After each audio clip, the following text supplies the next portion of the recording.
Hi,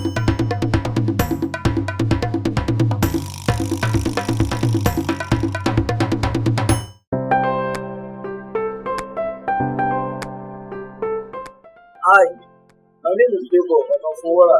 I'm the initiator of Wealthy Farmers Forum. I'm welcoming you to Ijebu-Ode to activate one of our wealthy farmers. So join me as we go along.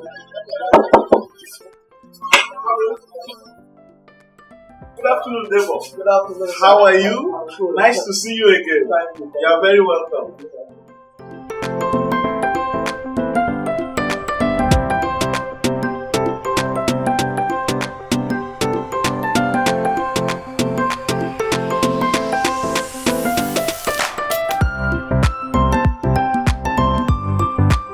My name is Rev Kunle Osunsanya. I am the MD CEO of Ocelot and Cobalt Farms Limited.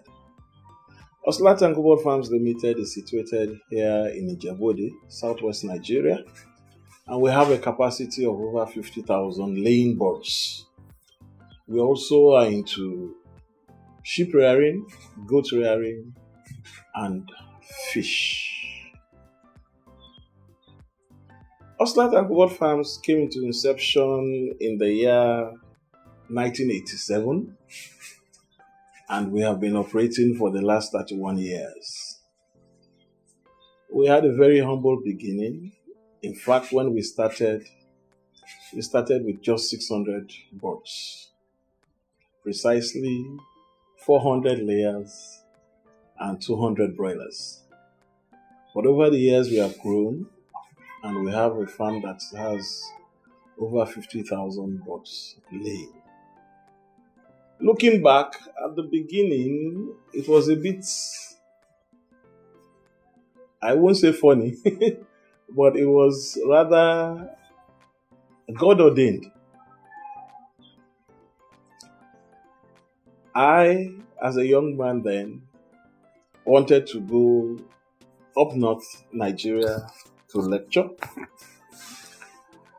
and I gave my parents my dream of going to lecture after completing my education, just because I had a friend that was also lecturing in the university, not knowing that they had other plans for me or they didn't want me to lecture. When I approached them to go and see how it is in Sokoto, they agreed and gave me my time, which I went to Sokoto on vacation to see. But when I came back, they sat me down and told me they had a little bit of money, retirement money, and they too also wanted to start a farm, and they were looking for a manager. Being their child, I felt I was the only one that was qualified to be their manager. So I shelved the Sokoto dream to work for them. And so that was how we started. Along the line, I came to realize that their plan to own a farm was not for them. Actually, it was for me. But God had been on our side. We have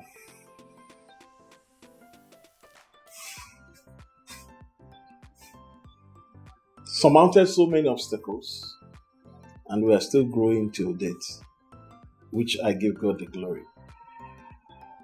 I am a married man. I have 3 children.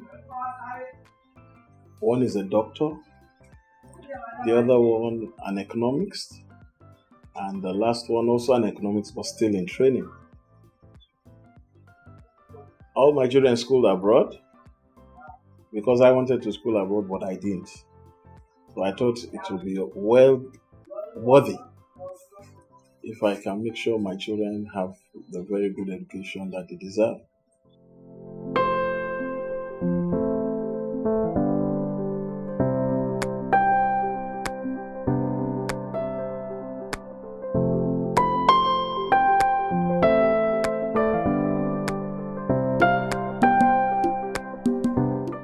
Yeah, actually, by my training, I did animal production,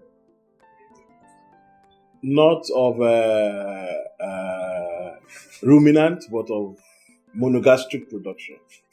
And that really pointed me to where I really wanted to practice. All along, I'm a lover of animals. I remember when we were young, we had dogs, which we were taking care of. And I have passion for the job. That I know. And I love to see things go well. So, and by the reason of my background, discipline and hard work was instilled inside of us by our parents, which we imbibed, or which I imbibed, and I've benefited from it a lot. You see, it's also difficult to work for one's parents because they know you totally. And at every point, they're always telling you your faults. And sometimes it gets to you. There are moments in my life where I wanted to say, Daddy, I don't want to work with you again. I rather want to go outside and work for somebody else. I remember when I was about to buy my first car, I wanted to buy a Toyota 120Y. Not popular anymore, but then I remember when I go to Ibadan along Okebola, where there are so many of those Tokumbo 120Ys. I always walk down and dream of buying one. And when I put it to my father and said, I wanted to buy a car, he said, how much do you have? 60,000. That will buy a 120Y. He said, no, don't buy a Toyota. Buy a Mercedes. How can I afford a Mercedes? 120Y will cost me 60,000. A Mercedes will cost me about 180,000 at that time. I don't have that kind of money. But he insisted, I want you to buy a Mercedes. Moreover, he was also using a Mercedes. He said, Mercedes is good, more durable. I want you to buy a Mercedes. But I don't have money for Mercedes. I have money for 120Y. Have patience. But I was not too comfortable with that. My mates were riding cars and I was still working. But eventually, I bought my Mercedes. In fact, he gave me some of the money to add to the money I used to buy my Mercedes. But Mercedes was my first car. Thank you.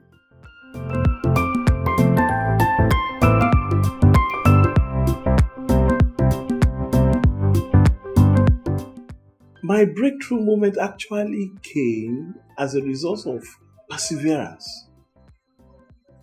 Sincerely, most times, after we make sales, especially at the end of the year, and the money comes in, yes, I have dreams, I have focus, I think there's things I wanted to buy, but I was always put down. I said, no, not yet. Not yet. It was as if my mates were overtaking me. But you see, the guidance was always telling me, no, not yet. And maybe from experience, I know when I'm told not to go ahead, I come out better for it. So I've learned to really obey my mentor rather than my whims. So really, I take my time, I'm very patient, and wait things out. And at the end of the day, I just see I am better off. I also remember taking care of our children. When we gave birth to our firstborn, we wanted her to have a good education. We decided to take her to a school in Ijebu-Ode. And my parents were otherwise. You went to Corona. Your child cannot go to a school less than Corona. We couldn't afford the money for Corona. But they were there to help us. And eventually, we caught on to be able to afford Corona, and all our children went to Corona. That's why I see them helping us a lot to develop, and I've also imbibed in that, trying to make sure that all my children get the best of education that I can give them. For me, education is key in all that we do in life. But the breaking through moments really is knowing when to stop, knowing when to go on. My own youthful experiences did not allow me to really know when to stop. But because I had a guardian, because I had a mentor that saw far ahead of what I was saying and was letting me slow down and take things slow.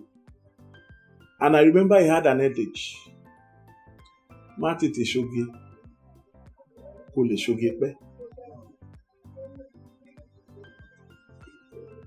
I would rather interpret it.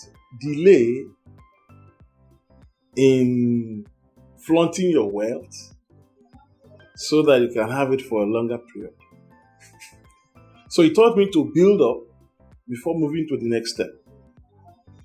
And I think that was our prime moment. There are times when we sell birds and I think, well, I should have half of what we have sold. And we say, no, that's not the right thing to do. Rather, let's go and buy land. Maybe I want to buy car. I want to buy clothes. We say, no, let's go and invest. Before we get to the next step, he has already seen what is ahead and he will tell us where to go. Coming here, this is our permanent site. This is not where we started. But we invested almost 7-8 million here about 30 years ago. In fact, somebody came into this place, saw what we had done, building a fence around here, and called us stupid. But I knew he had foresight. I knew he knew in a few years' time, this place will develop and people will want to encroach. And we don't regret having built this place so many years ago.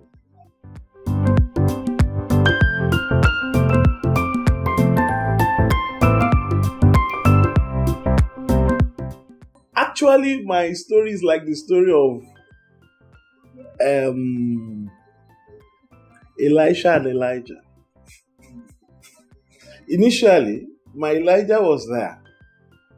I was always relying on him to see further ahead. I was doing the work. He was doing the planning.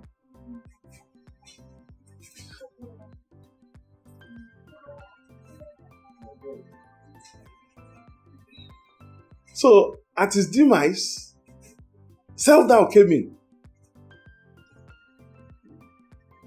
There are moments when I really had to take all the decisions. But because I've been under him, I've begun to see how he reasoned. I took all the lessons he taught me, and with that, I had more confidence to move on. So there are moments I would just ask, if he were here, what will he first do? So that will help me prioritize my needs, and has helped me a lot to do well. I have come to understand that hard work and then being on ground is one of the reasons why we are successful here. Because livestock, 2 + 2 is not always 4. There are times your 2 + 2 will remain 2.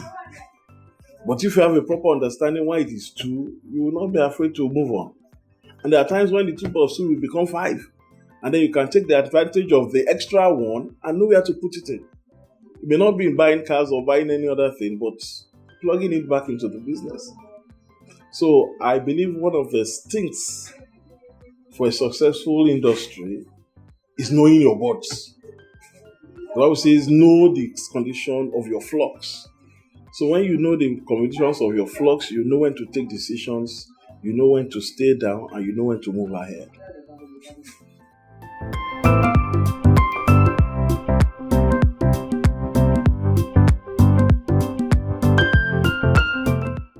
Sincerely, I will advise whoever is coming into this industry must be ready to sit down, must be innovative, and must be passionate about the work. Innovative in trying to surmount every obstacle along the way. I remember we had problems with waste, and we had to come up with some ways of evacuating waste, which made it easier for us to have more people in unemployment, and we could cope. And then we had to go out of our way to buy equipment that will help us manage our waste. And that gave us an advantage. While others were constrained with waste, we could move ahead. We could reproduce more of we could expand the farm, knowing waste was not a limiting factor for us. So one has to be innovative and one has to be very present. If I see any farm without the manager being there present, I see a farm that is about to collapse or will eventually collapse. But immediately there is a man behind the farm that is always there, it will go on.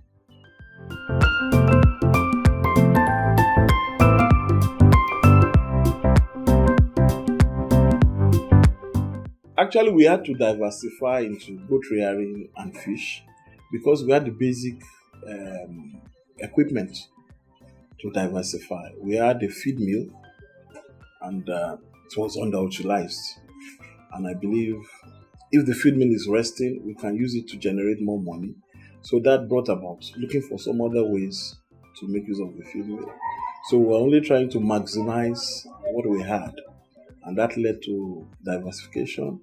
Or of course, we had to learn. We didn't start big. We started little and then it continued to grow.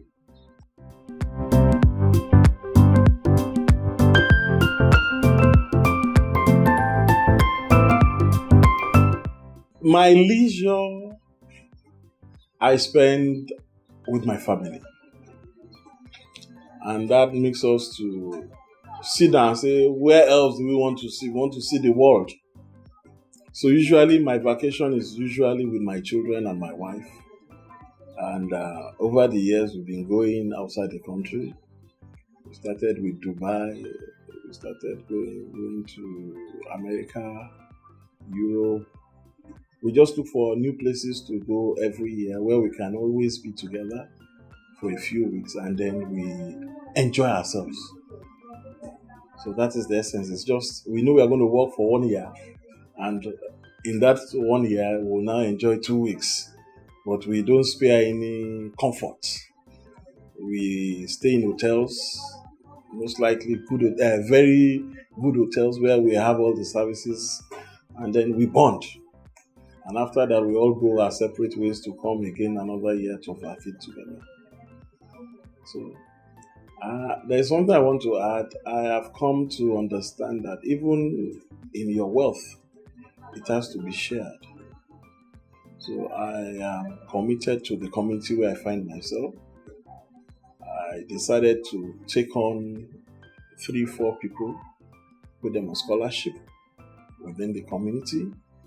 I decided to dig borehole for the community, and I'm also involved in building up the community. I think it's my responsibility to be my brother's keeper. That I do.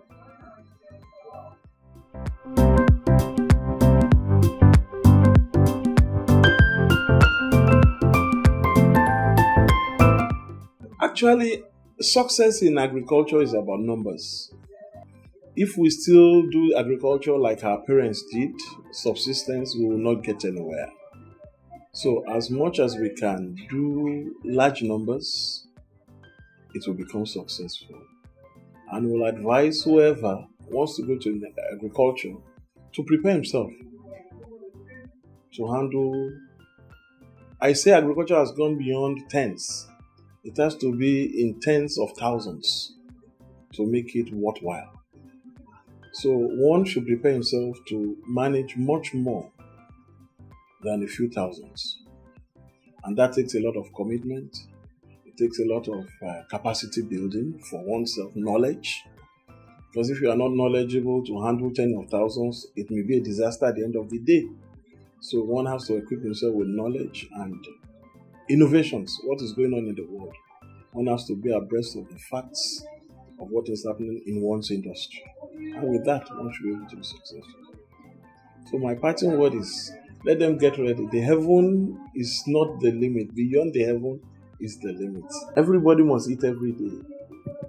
So agriculture is very pertinent to the development of the country. No matter who you are, no matter how poor or how rich you are, something has to go through your guts and that is food. And that tells us agriculture is very, very important in the development of our nation.